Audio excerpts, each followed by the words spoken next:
ГСП онлайн. Городские новости сейчас. Понедельник, 12:40. Спортзал «Дюсш» номер 2. Городской турнир по баскетболу. Впервые он проводится среди младших школьников. Участвуют девочки с 1 по 4 класс. Всего 8 команд. По жеребьевке их разделили на 2 подгруппы. Сегодня играет первая школа номер 3, 21, интернат номер 2, а также сборная. Интернат вышел в финал и сразится за первое место. Команда СОШ номер 21 обыграла сборную со счетом 14-2 и сразится за 3-4 место.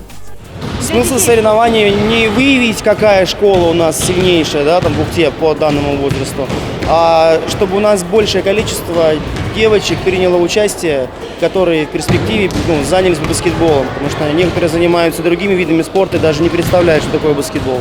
Только за первый день турнира судьи нашли 4 перспективных школьниц. Впереди еще 2 соревновательных дня.